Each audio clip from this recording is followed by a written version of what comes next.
you ever heard the phrase, "if these walls could talk"? Well, it is a fitting one to apply to the Carnegie Visual Arts Center located in the heart of downtown Decatur. I've been a docent at the Carnegie Visual Arts Center since August of 2023. It has been a great honor to become part of this building's rich history. Since it first opened in 2003, the Carnegie Visual Arts Center has been free to the public.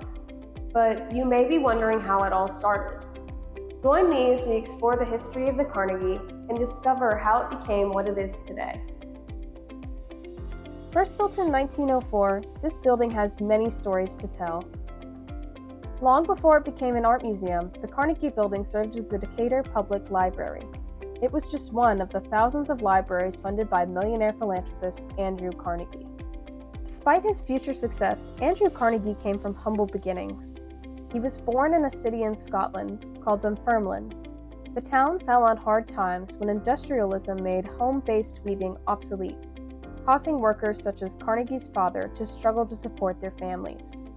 After immigrating to America, Carnegie began working to support his family at 13 years old. His future job at the Pennsylvania Railroad granted him his first access to books, which were the sole source of his education.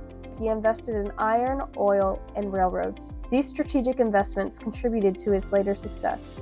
In 1892, he founded the Carnegie Steel Corporation, which became the largest steel manufacturing company in the world.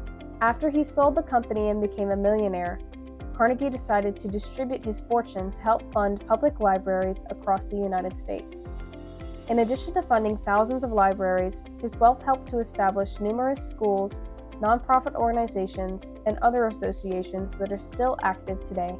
Without the efforts of Andrew Carnegie, the Carnegie Visual Arts Center would not exist today. With many parts of the original structure remaining intact, the spirit of the library remains, despite it no longer serving as one.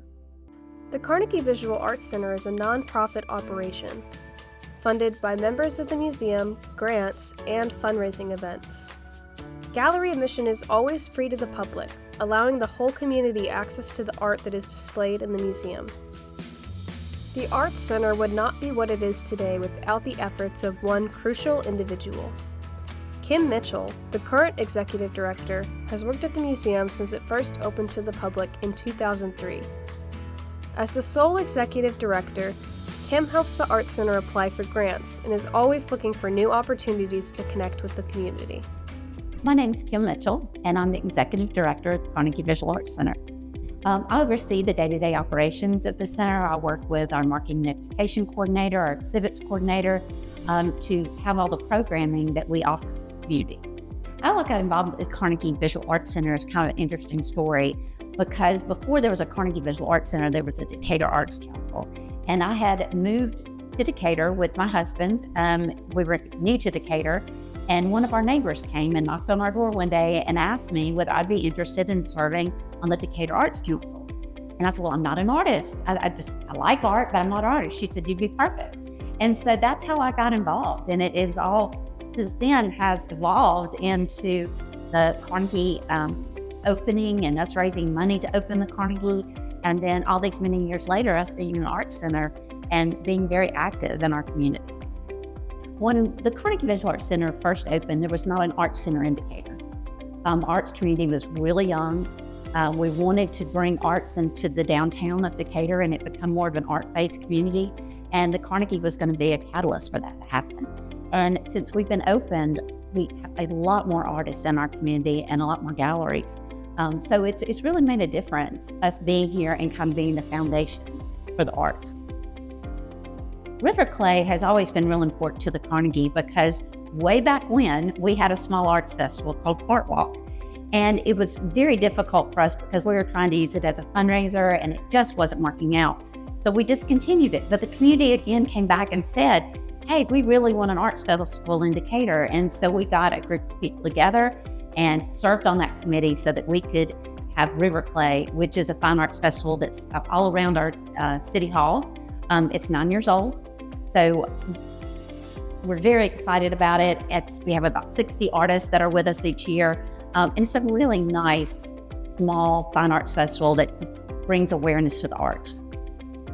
Carnegie Carnival began in 2011. We needed a fundraiser that would be our main fundraiser and something that we could work on all year long. And we wanted something that included arts and music and everything we felt downtown should be about. And that's the reason we decided on a Mardi Gras style parade. It just fit perfectly.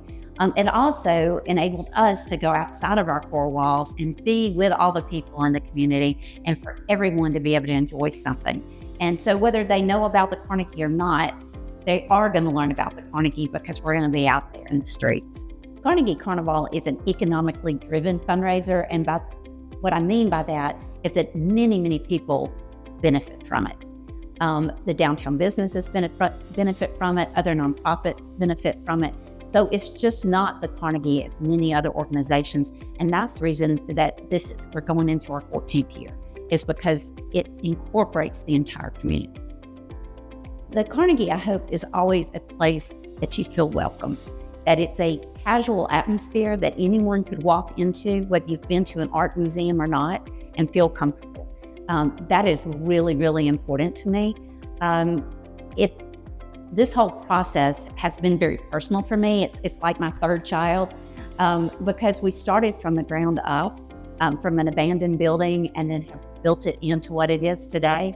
So it remains exciting and it remains vibrant, and so we're just really thankful for what the Carnegie has represented in our community. Some people who benefit directly from the Carnegie Visual Arts Center include artists themselves. Some of the artists the museum showcases in the gallery are local, and others are traveling exhibitions.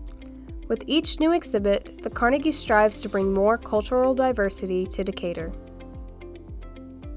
Aside from showcasing artists' work in their gallery, the building is used by the surrounding community for many other purposes. It is used to host art classes, yoga, and a kids' summer camp, to name a few. The Carnegie is also involved in several community events.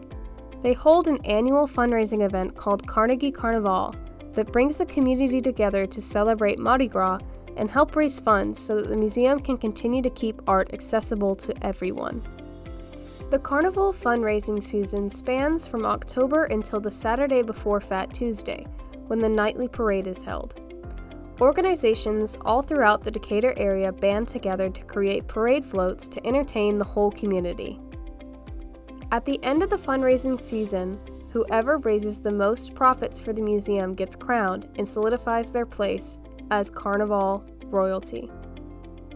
The story of the Carnegie Visual Arts Center, from its origin as the Decatur Public Library to the special place it is for artists today, has been a long journey, filled with many twists and turns. However, one thing is for certain. The Arts Center now plays an invaluable role in the community, not just for artists, but for everyone. If you ever happen to find yourself in the area, make sure to come check out the Carnegie Visual Arts Center and discover for yourself why it holds a special place in so many people's hearts.